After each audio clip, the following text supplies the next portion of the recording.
Welcome back to MMA Al Dente. I am the guy who picked Chad Mendez to defeat Jose Aldo the first time. And I'm here to talk about the UFC 301 main card. By the way, check out my prelims video while you're at it. But I'm going to start here talking about the main event, Steve Erceg challenging Alexandre Pantoja for his flyweight championship. Steve Erceg, whatever he is, he's like number 9 or something. You could argue he doesn't deserve this fight, but whatever happened, happened. The seas parted and the stars aligned, and now here he is. So fuck everyone else. I like Steve Erceg. I think he's a very good fighter. I think he's got a lot to offer anybody in the division, even Pantoja, even now. There's not a lot of reason to doubt Erceg at all, really. I feel like if you're picking against him here, it's just because you have more faith in Pantoja. And that would make sense because he's given you a lot more reasons to trust him at a higher level.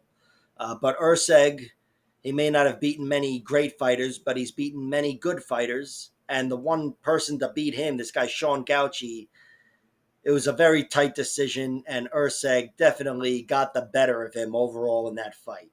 I guess you could say he was narrowly out-controlled in the first 2 rounds. He was taken down in each round, but he was still landing the better strikes throughout. And in round 3, he took Gauci down and kicked his ass and put him in a choke and had him dead to rights at the final bell.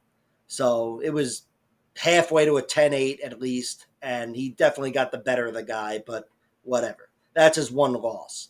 So there's not a lot of reason to doubt him. And he's got a lot of great traits as a fighter. A lot of great traits. Not physicality and athleticism, but everything going the other way he's got. Cardio, heart, grit, durability, and of course he's got an incredible skill set. He is really slick everywhere. Better on the ground, I'd say, but on the feet, he is a problem as well. Very good striker, and he's increasingly shown to be more dangerous throughout his short UFC career here. And I'm aware Matt Schnell's got a horrible chin. I'm not putting too much weight on that. Even before the fight, I was saying, all right, Erceg's only got one knockout win, and it is actually a legit knockout over Paul Loga. But there's still a chance he knocks out Schnell because it's Schnell. But still, he roughed up David Dvorak, turned the fight around by rocking him. And I just think maybe I underestimated his power coming into the UFC. But again, power will never really be his thing. He's not going to be a power fighter. But the guy, that's what makes him a great cardio fighter. And he does have great cardio. That is one of his best assets. We've seen it at the UFC level, him outlasting these fighters. Dvorak, Alessandro Costa. The Costa fight wasn't like, the most energetic round 3 performance. He really just slowed the fight down tremendously.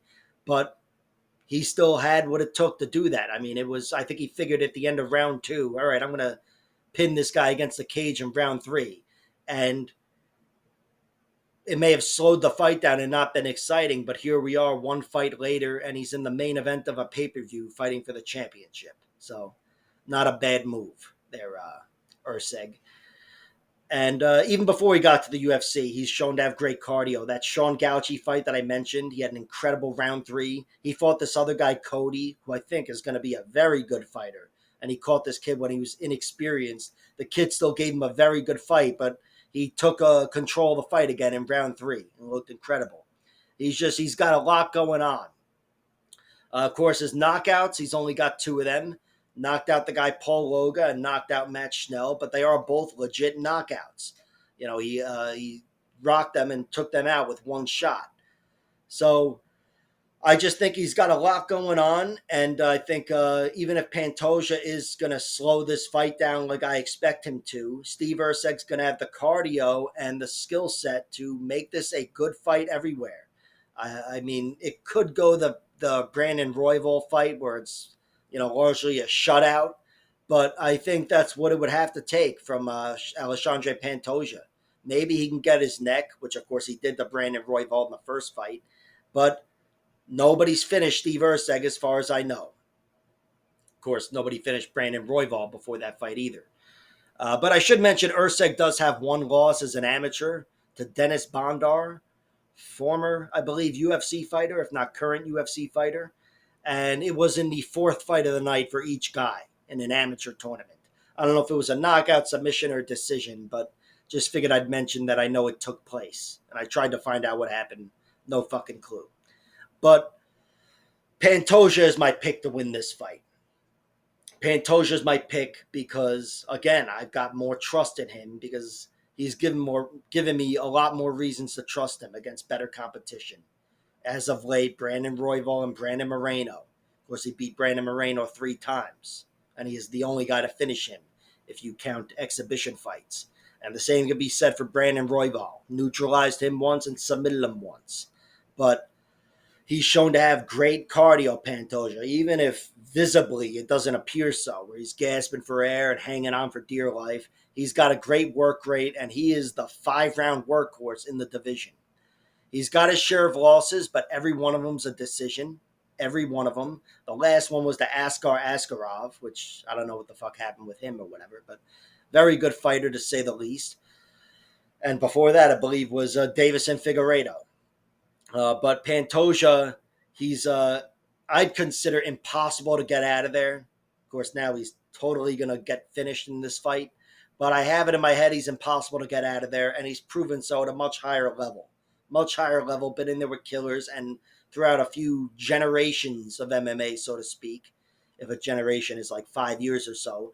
And he's been at a very high level, and he's looked impossibly durable. Impossibly durable, incredible cardio. I'd say he's more dangerous on the feet. I do think Erceg is a slick striker, and he could get the better of him. And if it was a pure volume battle with no big moments, I'd favor Erceg. But Pantoja's got stronger power, and he's got really effective grappling. Both guys are really good back takers. I don't know if I got into Erceg's submission game, but he's got an incredible submission game, really dangerous opportunistic chokes, and incredible back taking. But at the UFC level, with the lack of physicality and athleticism and whatever, Erceg is not going to be the biggest bully in there. I think he's going to be caught in a lot more striking battles and not able to dictate the fight the way he wants to. You know, his grappling, I'm not saying he's going to be more like Paul Craig, but he's definitely not going to be Nurmagomedov. So there's that. But unlike Paul Craig, he's not lost on the feet at all, Erceg. He's got a lot more to offer, a very complete fighter. But Pantoja, he's a very complete fighter as well. And on the inside, he's got physicality on his side. Not that he's the biggest beast in there, but I expect him to be a lot stronger than Steve Erceg. I still think Erceg is going to give him a very good fight. I think it'll be close, or close enough anyway. But I do think Pantoja wins this fight, and he wins it via decision. I think he is going to be able to wrangle Steve Erceg, slow the fight down, and perhaps get a finish down the stretch, but my prediction would be decision. That's my official prediction here. Pantoja by decision, but as for the bets, I placed a small bet on him because he was inside a minus 200 Pantoja, but that's really just because he's my prediction. I don't think I'm going to bet too much more on this fight at all, and maybe if the odds go long enough, I'll bet on Steve Erceg just because I'd love to see him win. No, but I do think this will be a close fight, but it should go Pantoja's way. He's got that very valuable, high-level UFC five round experience, and again, if he had any weakness, if he was submitted a few times or knocked out a few times, I'd be looking at this a lot differently. But I just think he's going to be there to the final bell, so I expect him to take control of this fight at some point and slow down Steve Erceg. Pantoja's the pick. Hope it's a great fight, though, and kind of rooting for Erceg. Next up, we have Jose Aldo making his return to the UFC against Jonathan Martinez. Jose Aldo hasn't fought since he retired, I guess, against Merab Dvalishvili 2 years ago. That was a fight where he did not look good at all, but it's also a fight that I don't think any other fighter could duplicate. Anybody. That's that Merab Dvalishvili kind of pressure. Even if Merab wasn't able to wrangle him to the ground, he was still in his face like nobody else. Jonathan Martinez certainly couldn't duplicate that performance. But Aldo has still a lot going against him. He's been out of the UFC for 2 years, which means he's 2 years older. He's now 37 years old. He's cutting back to 135 or 136 for the first time in 2 years since the Marab fight. And he's been kind of active. He's taken 3 boxing matches in his time off. One of them against Jeremy Stevens, which was a draw. I saw that one, and then he had these other 2 fights against guys with no profile that he beat. But here he is. He's got so much going for him, and I still feel like in an MMA sense, he's still got kind of a bit of momentum. That Merab Dvalishvili fight notwithstanding, he's got wins, recent wins over Rob Font, Chito Vera, Pedro Munoz, but I'm still picking against him here because I just think even though this could prove to be a favorable matchup really for either guy, because they're both kick-heavy strikers, or at least Aldo was pretty kick-heavy in the first 2/3 of his career. But I'm going with Martinez here. I'm going with Martinez. I really like his kicking game, and he is currently employing a kicking game as opposed to Aldo, who seems to have gotten away from it as of late. And Jonathan Martinez, of course, has youth on his side, and he's looked incredible as of late. Chopping down Adrian Yanez, chopping down Cub Swanson. He had that fight with Saeed Nurmagomedov, which was razor thin. Really could have gone either way, but he scratched and clawed enough to give himself a shot at getting the nod. And that's what happened. His work down the stretch won him that fight. And now here he is in the co-main event of a pay-per-view. But I'm picking Martinez, but not with a lot of trust. Not enough to bet on him at pretty tight odds here, minus 160 or whatever he's at. I wouldn't be able to relax in this one. I'm kind of just going to sit back and root for Jose Aldo to win, to be honest. And I really would hope Jose is not going to lose the kicking battle. He doesn't have to win the kicking battle. I just hope he's not there to lose the kicking battle to Jonathan Martinez, because somehow that would like hurt my pride somehow. I don't know. It's what happens when you're living vicariously through other men. You know, I cry when they lose, but I think Jose Aldo still has a lot to offer. Again, that Merab Dvalishvili fight cannot be duplicated by Jonathan Martinez. You take that away, and Aldo's still beating some very good, top-notch fighters currently in the UFC. I mean, Chito Vera may not be the best contender out there, but he is the most recent contender. Just fought for a title in March or whatever. And I think Aldo could win the striking battle. I think he could definitely win the striking battle, even abandoning in his kicks and just trying to crash into Martinez's kicks and use his boxing, which has probably gotten sharper over the last few years. Of course, winning the kicking battle isn't out of the realm of possibility when you're Jose Aldo. He just hasn't been nearly as sharp as he was earlier in his career.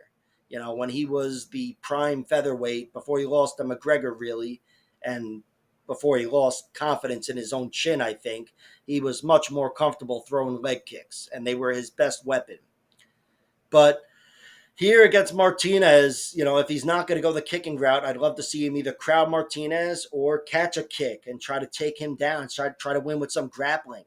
I mean, Jose Aldo is not Mr. Takedown at all, but he's still a guy that's got much better grappling than people give him credit for. And it's been there for him where he needs it, you know, taking the back of Chito Vera and whatever. And of course, way back when with Ricardo Lamas and whatever, he was he showed more grappling anyway. But here, I think it'd be a great time to show something to take away that speed in the kicking game of Jonathan Martinez. But again, the prediction is the speed and kicking game and all that of Jonathan Martinez wins this fight. The guys just look too sharp. He's very healthy too. His one knockout loss was to Davy Grant. Davy Grant, incredibly funky striker, just a weird striker, and he caught him with a weird punch, and it was deadly. It floored him, but that's it for Jonathan Martinez. You know, and other than that, he's been able to take everything. But you know, he's been roughed up in other fights. Sukum Toth roughed him up, and I think he's always looked tough, and skill wise, he's only looked better and better and better. And now he looks incredible. So I'm picking Jonathan Martinez because of the youth and the kicking and all that horse shit. But I'm not betting on him, even at pretty tight odds, because Jose Aldo was so good when he was good that he's taken away my confidence. So let's go, Aldo. Up next, we have Vitor Petrino versus Anthony Lionheart Smith. I am picking Petrino to win, but I've already bet on Anthony Smith as a 4-1 underdog because I think that's fucking crazy.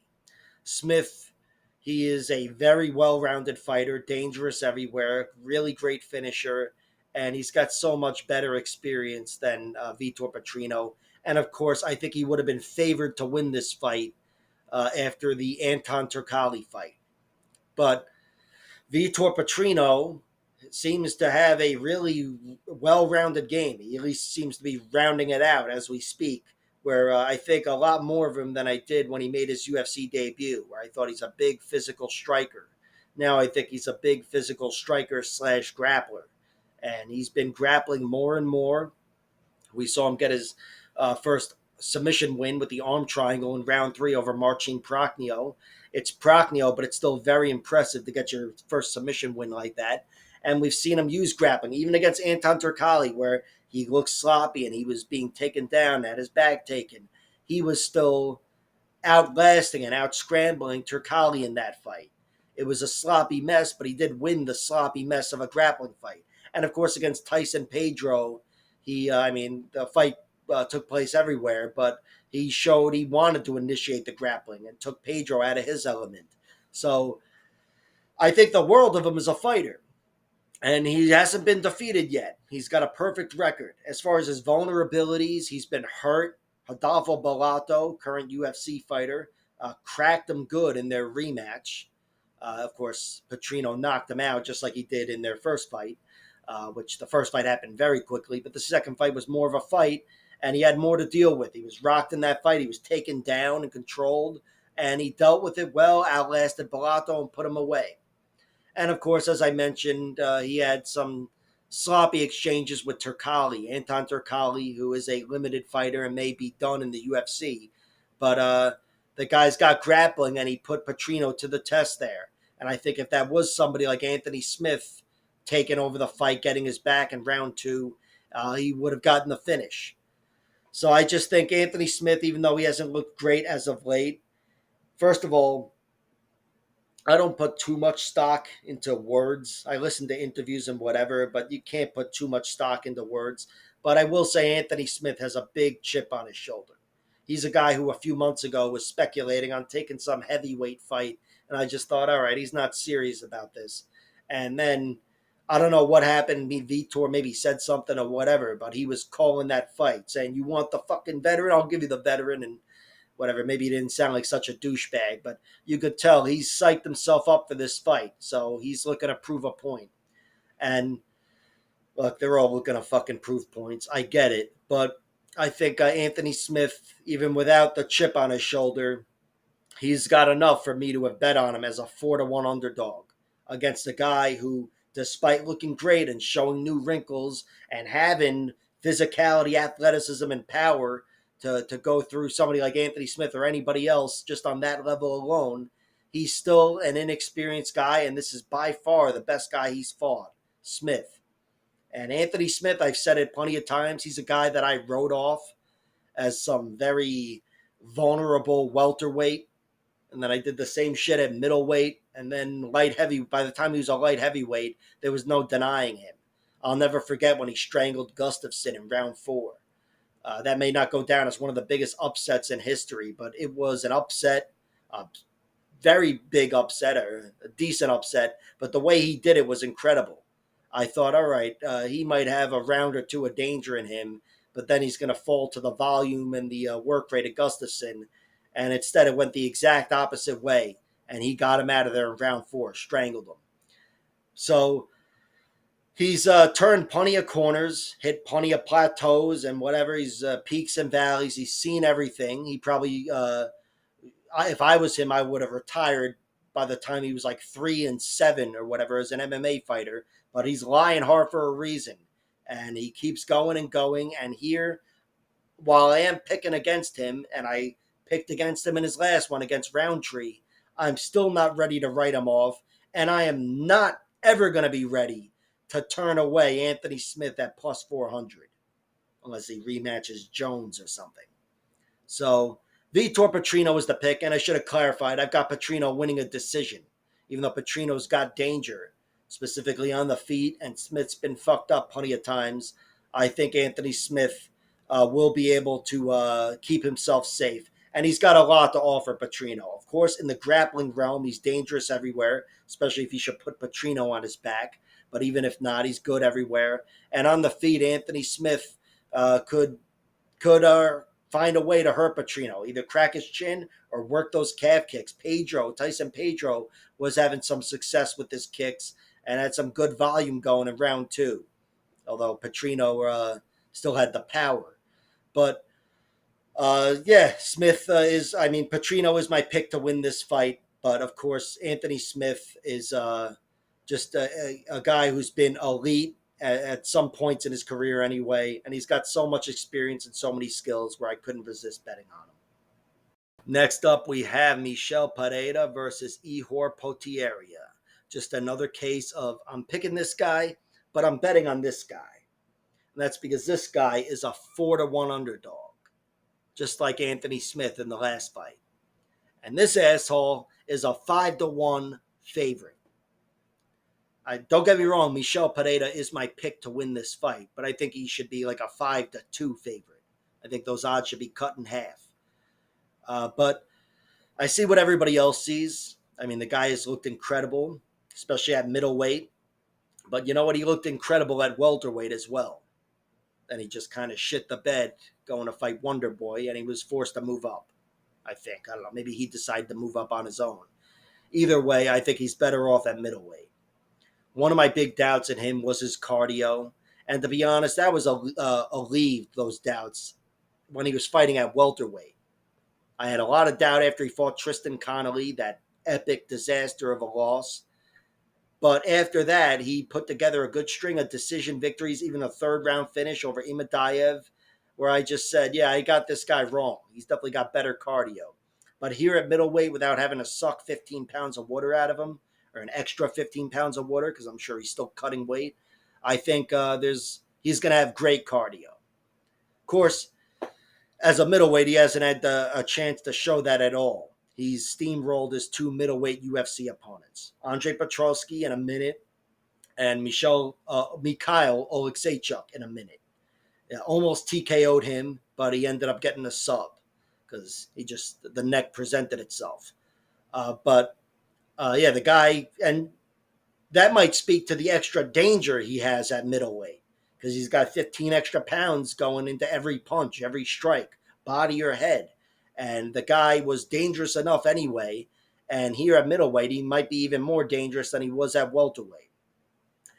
He is giving up, theoretically, size and whatever, but the guy wears it well at middleweight. I think he might even have a physicality advantage on the inside against a guy like Potieria, who was fighting at 35 pounds heavier than Pereira was like a year ago when he was 205 and he was 170. But even on the outside, I think Pereira just has that incredible agility, speed, and athleticism and power where he's got something to offer even a guy that's taller and rangier and bigger than he is. So he's got a lot going on, and I think he should win this fight. Chance he gets a knockout because 4 of the 5 losses for Potieria are knockouts or TKOs anyway. But I do think even if this one goes to a decision, Pereira should win the fight. And I'd love to see him mix it up by using his physicality and tight and ripping Potieria to the ground. But I think that'll be like plan C or D or something. I think starting is where he's going to want to get it done on the feet. Looking to crack him, but on the outside, Michel Pereira, if he doesn't get too wrapped up in the fucking capoeira art of the dance, he's a very good, sophisticated striker, and I think he'd beat Potieria anyway. Potieria does have 5 losses. 4 of them are by TKO or knockout. At 205, who beat him? Carlos Olberg cracked him early. Nikolai Negamariano TKO'd him in round 2, and he showed a lot of heart despite getting TKO'd.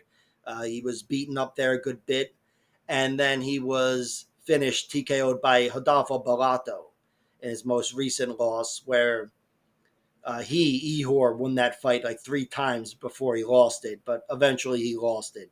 And say what you will, whatever, but cardio failed him there, definitely, as well as the grappling of Barato. But that was an incredible fight. And then after that, he bounced back with a win over Robert Brechek, guy who's probably not bad, but made his UFC debut. Tough to gauge where he's at. Regardless, it was a good win for Potieria, and he looked good. But here again, I think he's up against it against Pereira. I think Pereira, just with his style and his athleticism, takes away a lot of the advantages of Potieria, and Potieria will be a step behind. But not a step and a half behind, and that's why, again, I bet on him at plus 400. The odds just seem fucking crazy to me. And it's not like Pereira's never been knocked out either. Dusko Todorovic was the guy to go through him. He's the one guy to TKO him. And Pereira was submitted way back when as well. It's happened, but he's definitely the guy I'd say is healthier here, and especially at middleweight. I only expect that to help out his health. So Pereira's the pick. And finally, we have Caio Borralho taking on Paul Craig. And this is the main card opener. And this is yet another fight where we have a 4-1 underdog. This is some fucking main card we have here, huh? But unlike the last 2 fights, I'm not going to throw a sprinkle on Paul Craig, unless, of course, his submission line is really juicy when those props drop. Because I think I could isolate that to his path to victory here. His only path to victory. He's totally going to win by knockout now. But I think Caio Borralho is better than him everywhere. I think Paul Craig is a better submission artist. He's a better submission artist, and he's better off his back than anybody, even Rodolfo Vieira and even Caio Borralho. But Caio Borralho is still a better grappler altogether, and he's a better wrestler, and he's a better striker. He's really got it going on here, and he has not shown any vulnerabilities at all. I'm sure Paul Craig could submit him, but there's no evidence that he could. Caio Borralho's got 1 loss, and it's a decision, and I think his second fight of his career. And he fatigued. That was primarily how he lost the fight. He fatigued, but he still didn't go anywhere, didn't get finished, and his grappling was still something for him in that fight.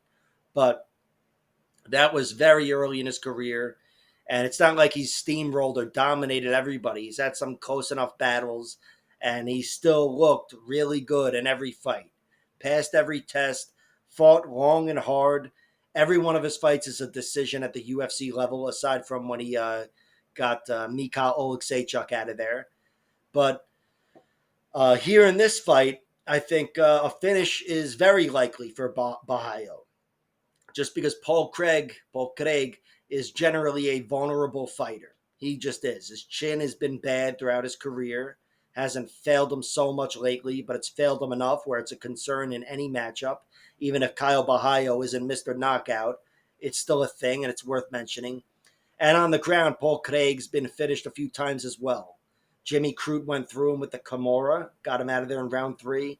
And Tyson Pedro TKO'd him, of course. And what am I talking about? Brendan Allen as well recently got him out of there.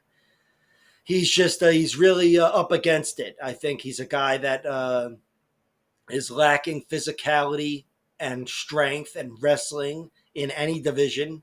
Here he's at middleweight. He fought most of his career at light heavyweight, where he's beaten some of the best fighters in the world currently. Magomed Ankalaev got him out of there with a second left. Jamal Hill, he broke his arm with a triangle arm bar. I guess an arm bar. But that's his guard. It's been there for him in those fights. A Kenny Nzechukwu fight, he triangled him. He's got incredible submission skills and a lot of heart and grit and tenacity, a lot of great traits, but he's lacking physicality, strength, power, and durability in an overall MMA sense. And Caio Borralho, even if he's not able to crack the chin or TKO him on the ground, I think he's still got the better chance of getting the submission in this fight. I think Kyle Bahio would be much more methodical. I don't think he's going to be triangle choking Paul Craig, but Kyle Bahio still is the better grappler. I think he would outposition, outmaneuver, and largely dominate Paul Craig on the ground. Craig. But I'll wait for the props to drop. Kyle Bahio is just way too big of a favorite. Every now and then I'll play these big favorites, pair them together, and try to get them, inside 2-1. But I'm not going to play this. It's just too big. He's too big of a favorite. Where I'd rather throw a sprinkle or two on props that I'm not as sure will hit as I am sure of his money line. A decision is certainly possible here. He's definitely been much more of a grinder at the UFC level. But again, there's that reluctance to uh, rely on or even pick decision because Paul Craig is so vulnerable. He's just so vulnerable. So in fights that don't go his way, he usually gets finished. And I guess that's my official prediction. Kyle Bahio by round 2 finish. I guess I'll go with a submission, but TKO is certainly possible as well. And you know what? If they're caught on the feet and somebody's getting knocked out, it's Paul Craig getting knocked out by Kyle Bahio as well. Although I think I said the same shit in the Andre Muniz fight and every other fight.